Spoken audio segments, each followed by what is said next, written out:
Coraline is an incredibly complex piece of work that took a total of about 4 years to create. The entire cartoon is done in stop motion. It's no secret that the creators always leave something out of the original premiere. A lot of footage that took months to spend goes unseen. There are quite a few cut scenes in Coraline as well. Some scenes reveal Coraline differently than it is shown in the original cartoon, and some add a new essence to the cartoon. And then there's the bit that completely explains the mysterious sauce on Coraline's dad's shirt. And there's even an after-credit scene that Henry Selick never decided to add, and today I'd like to dissect these excised parts of the cartoon with you and try to figure out how they would have changed the cartoon if they hadn't ultimately been discarded. Anyway, let's jump into it.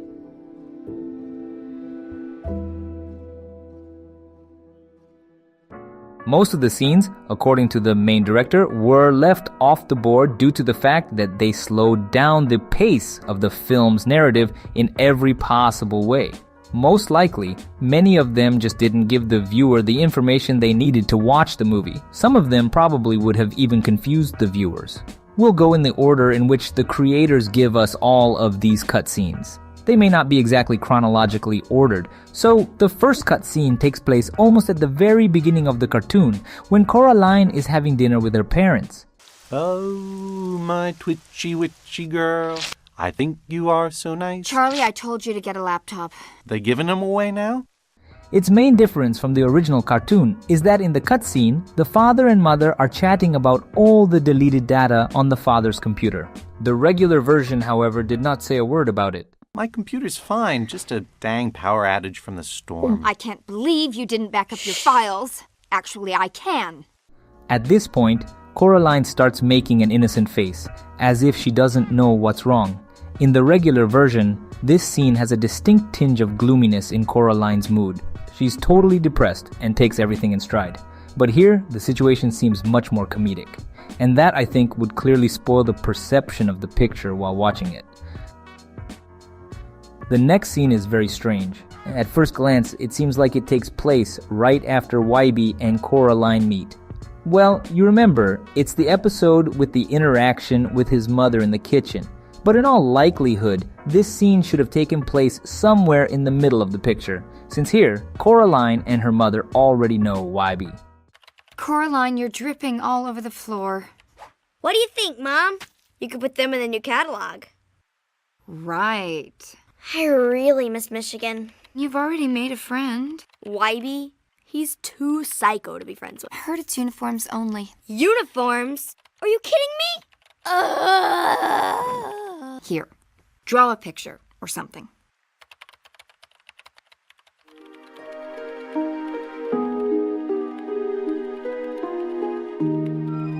Coraline brings withered flowers for her mother's catalog, and afterwards starts saying that she misses Michigan, her home state.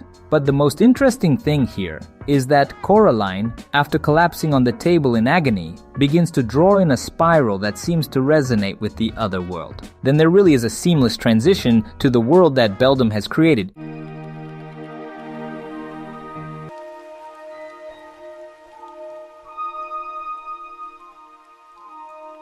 I'm not quite sure where exactly they wanted to add this scene, because in the original cartoon, during the conversation in the kitchen, Coraline wasn't in the other world yet. So it would have to be in the middle of the picture. It would have been interesting to see what place the scene would have had in the piece.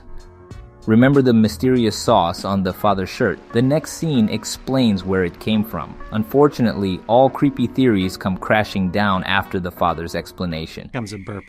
Ew, gross-gusting. Charlie? Oh, pardon me for enjoying my food, but that pizza was delicious. So, gonna order the tulips? What's that? For the garden party? I have no idea what you're talking about.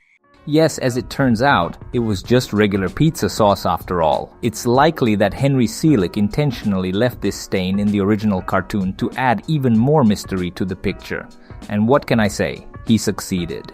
People from all over the world started making theories about that spot. The following scene is just an extended version of an existing episode with the ghost children. The Beldam lives yet, and she means to take your life. It's not fair. The cutscenes here are purely inhibiting to the cartoon. There are very few differences from the original, and unless you haven't rewatched Coraline in a while, you won't even notice the differences. The next scene is not just a moment, it's an entire scene after the credits. In fact, it's a full version of the mouse dance that was in Coraline's dream before she went to the other world. It was created by one animator, and it took about 66 days to shoot. But just imagine, after so much effort in the editing, this moment was left out because of the decision of the authors and including the main director.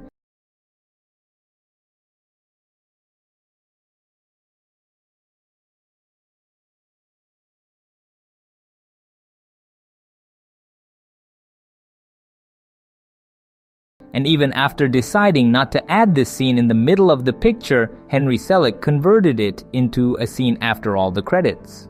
There's another weird moment. When Coraline does escape from the other world, but discovers her parents are missing. That's when she meets Wybie. In the cutscene, Coraline asks a question about Wybie's grandmother. Ribbons and braids and... Your grandma's black, right? Yeah? I just met her sister. Well, the following small scenes were simply cut from the cartoon due to the fact that they slowed down and exaggerated certain aspects of the picture, which would have given a different perception of the picture than we have at the moment. April! Where have you got to? Either way, we lost 3 days and we're barely going to make deadline now.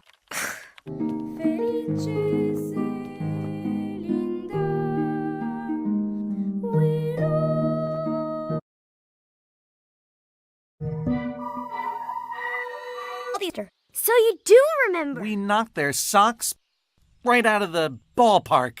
Many of the moments you see actually give the cartoon a different coloring. As I said in the beginning, if these moments had not been cut out, Coraline would have been more light and comedic. The same scene in the kitchen in the original is much creepier than in the director's cut version of the cartoon. Coraline in the regular version almost always looks at things through a very gray prism. The whole view of the world, the way she acts and speaks, it all creates the necessary atmosphere of the cartoon, an atmosphere that plays a not insignificant role. At the same time, the deleted pieces clearly embellish what is happening on the screen. Coraline looks more cheerful, and it seems that she is just messing around rather than really being in such a depressed state. Similar pieces to the ketchup scene would also take away from the mystique that the cartoon is so popular for. Therefore, I think every scene cut from the cartoon is well deserved. Thank you all so much for watching. Put your likes to help the video move forward. After all, it really does make a big difference. Also, write comments and, as they say, stay tuned. See you later.